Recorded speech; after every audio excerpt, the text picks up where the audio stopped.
Hello, আসসালামু আলাইকুম। আমরা ঈদ উপলক্ষে ঈদের একদিন ছুটিতে আমরা আমার এক শ্রদ্ধেয় বড় ভাই সাথে আমার এক বন্ধু সহকারে আমরা জেদ্দা শহরটাকে ঘুরি। জেদ্দা শহরে ঘুরতে বাহির হই।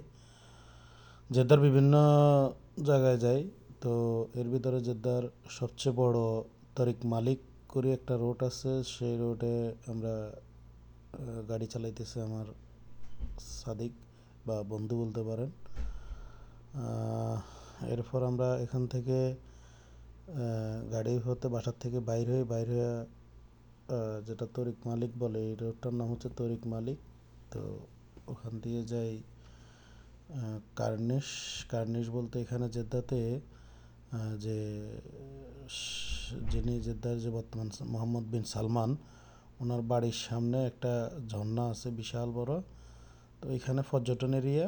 তো ওখানে যাই। ওখানে যা আমরা অনেকক্ষণ ঘোরাফেরা করি, অনেকক্ষণ বসি, তিনজনে মিলে ছবি উঠাই। এইভাবে করে অনেকক্ষণ এখানে থাকি।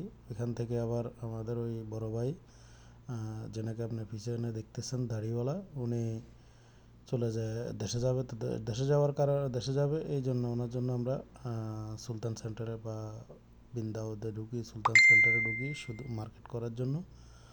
তো সেখানে উনি অনেক কিছু কেনাকাটা করে। কেনাকাটার পরে আমরা ওখান থেকে চলে যাই বালাদ।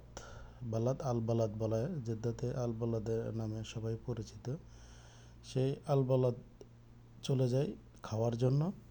তো সেখানে আল বালাদে একটা রেস্টুরেন্ট আছে, জেদ্দার ভিতরে সবচেয়ে নাম করা রেস্টুরেন্ট বলে এটাকে।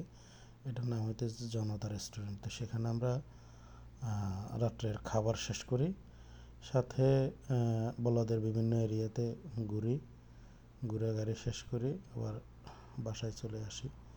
তো এটাই হচ্ছে আমাদের প্রবাসীদের ঈদ উদযাপন। তো আপনারা দেখতে থাকুন। ওকে, আসসালামু আলাইকুম।